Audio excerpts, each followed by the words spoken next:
The joys of minority privilege. It's okay for you to wear a shirt saying I'm black and I'm proud. But if I wear one saying I'm white and I'm proud, I'm a racist. Wait, what? Last night I saw a superhero, he was black. He said this is for the street, Black Lightning's back. Can we talk about it? Let's talk about it. Oh, y'all thought just because it's March, we aren't going to talk about black things?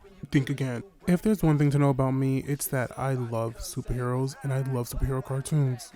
Like, the amount I've probably watched is kind of scary, but hey, you only live once.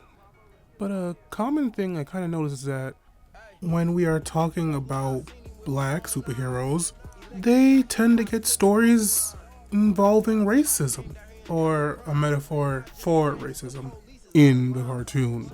And that's what I'm going to highlight in this video, is some examples where racism was either handled well or where it was just a nice little call out.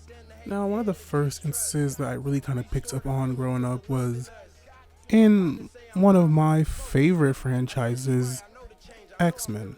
Most notably, the 90s version, the X-Men animated series. You know, the one that starts with a nice banger.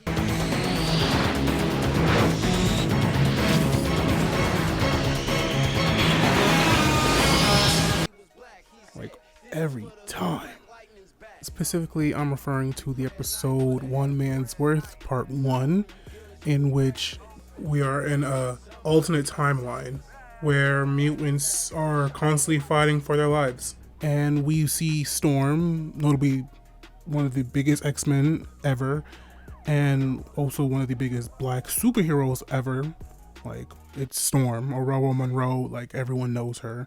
She, along with Wolverine, Bishop, another black man, and Shard, his sister, travel from this horrible future to go back in time and save Professor Xavier from getting killed.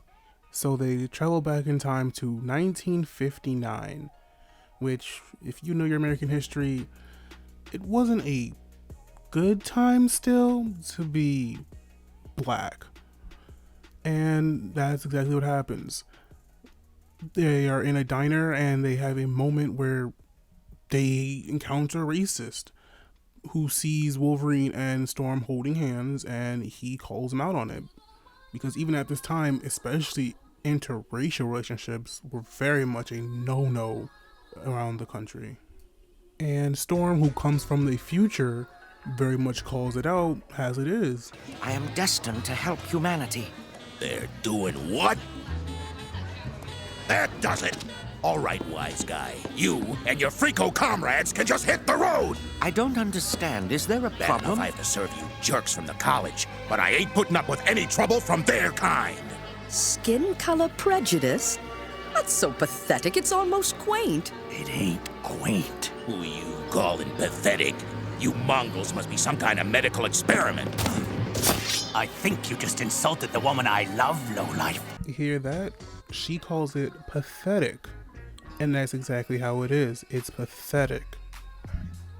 And shoot, y'all saw Logan, he was ready to throw down for her. That's a good ally. And a good partner. And Storm even had another line in a later on episode in the series where she fell in love with a man who turned out to not be exactly who he said he was. And she kind of speaks her thoughts on slavery. Ask your boyfriend. Ask him how he recruits the palace help.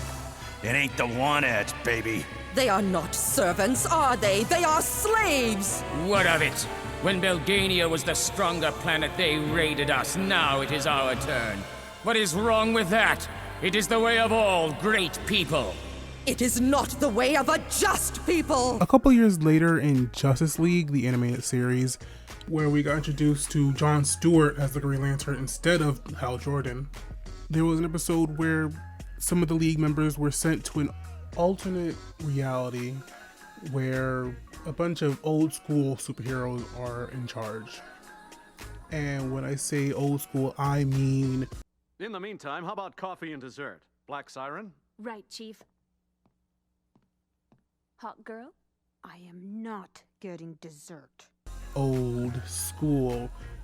In the episode, there's a scene where John Stewart, the Green Lantern, is working alongside the speedster of this universe, and he makes a little comment, which it can really go unnoticed if you don't understand. You know your stuff. It's an honor to fight beside you. The feeling's mutual. You're a credit to your people, son. Thanks. And historically, John Stewart has dealt with racism in the comics before. Like, he was really ready to hurt some racists. But hey, a racist would never be president, right? Right. Even a few more years later, we had an episode of Teen Titans in which, for once, the black character isn't the one that deals with racism. Instead, it's the alien team member, Starfire, who deals with a racist. Way to go, Trocky! You do not call me that. But Valyor calls you Trock all the time. That does not make it right. What's up? I thought you said it didn't mean anything. No, I said it means nothing. When Valyor calls me Trock, he is saying that I am worthless. A nothing. Star. There are those on other planets who feel Tamaranians are inferior. Trock is what they call us. But Cyborg's able to relate her racism to, well... So he's calling you a terrible name. And you know that if you punch him out, it'll just confirm all the bad stuff he thinks about you. Yes. You know what it feels like to be judged simply because of how you look? Of course I do. I'm part robot. His robotism. Yep. They knew what they were doing. Whatever being slick, but they knew what they were doing. But this episode was always so interesting because they didn't know that this man was just basically being racist towards Starfire the entire episode. They thought it was okay. And that's kind of the issue that the world has faced in before, is that people will go along with things that are racist because they didn't know better. And sometimes all people need is a little education to know what's wrong and what's right to say. If y'all don't know, you can always ask, you can always look it up. Google's right here. Right here. Boom. But let's rewind a bit because I did skip this one particular superhero cartoon because it's probably one of the more heavier ones that we've seen done on television. And that is Static Shock. Particularly the episode in which Static, aka Virgil, find out that his best friend Richie's dad is a little bit of a racist. There will be no rap played in this house. Sean, please. Maggie, that music teaches kids to disrespect their parents. Some rap is positive, Mr. Foley. It's all garbage. And by a little bit, I mean a lot of it. And now I see why Richie acts like a hood, Maggie. That kid's a bad influence. All his kind are. Keep your voice down. It's bad enough I gotta deal with them all day long. Now one of them's in my house. Now, what I find interesting about this episode is that Virgil is noticeably upset about the situation, as he should be, but even more so, Richie is pissed about the situation because Virgil is his best friend. And this episode really shows both sides of the coin, in which you see Richie's dad and how horrible he is, and then you see Virgil's dad, who is trying to teach a lesson about how this is a thing that happens quite often, and Virgil's dad drops a lot of wisdom towards both Virgil. I still don't get how a guy like Richie has a father like that. That's a question that even Richie's father can't answer. That kind of hate feeds on itself. But Richie's made up his own mind about who to like. He's broken his father's cycle of intolerance. Man, I had no clue Richie was dealing with something this whacked. He's gonna need your friendship now more than ever. But he also drops a lot of wisdom to Richie's dad about how if he keeps acting this way, he will never be a part of his son's life. Well, I know your kind, Foley. I've seen your kind all my life. A fine, upstanding bigot. His nose so close to the grindstone he can't see anything else. Meanwhile, the world changes and grows, and he's blind to it. Ignorant. And proud of that, too. And you know the worst part? I'm sure you'll tell me. You've got a terrific son. One of the best and brightest around. And because of the way you are, you'll never really know him. Richie ran away from you a long time ago, Foley. And who can blame him? And that's a really good thing to take away from this, is that you don't have to spew the same hatred that your parents spew. And to parents, if you do act this way, don't be surprised when your child is no longer in your life and you're no longer part of their life. But hey, in this episode, it worked out well, and Richie's dad seemingly became more tolerant, which unfortunately isn't always the case, but this time, it was a nice story. So I highly suggest going back and actually watching Static Shock in its entirety. I'm pretty sure it's on HBO Max, so if you have HBO Max, go watch it. If you don't have HBO Max, you can find other ways to go and watch it, but give Static Shock a watch. Now, while I have been pointing out a bunch of times that these comic shows have really addressed racism well, there have been times in the past where, well, it wasn't dealt well with. For example, in the 1967 Spider-Man cartoon, you know, the Spider-Man cartoon that brought us the iconic meme, well, this happened. Now, at last, there's someone in this world who appreciates my worth.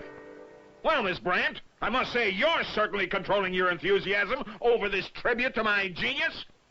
In the window, a horrible creature with bushy black hair and a painted face. I mean, a painted face and a big bulb through its nose. Sounds like Spider-Man is up to more of his cute little tricks.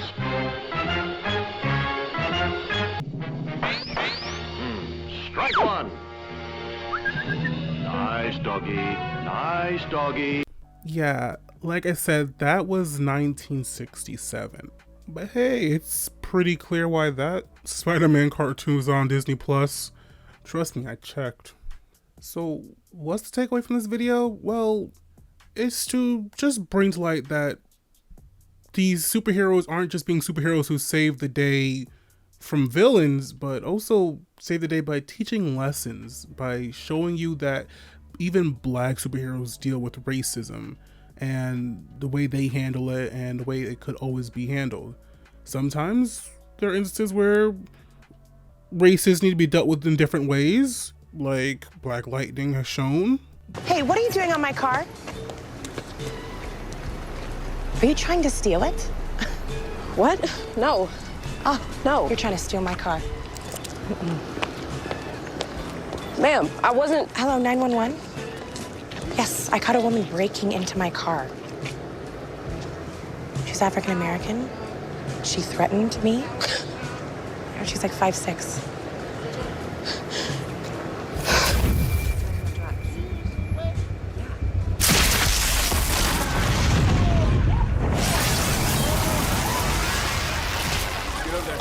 Oh my God, what did you do? Me? Yes. Your car got hit by lightning. You want to call the police on God? But, you know, that's a case-to-case scenario. But yeah, that was this video. If there's any topics or shows or anything you want me to talk about, just hit that like button, hit that subscribe button, and we can talk about it in the comments below. As for another series I could be doing, well, let's just say rewatching some shows for this video brought me back to a different show I really want to talk about. What is it? Well, you'll have to stick around to find out. Until next time, ciao for now.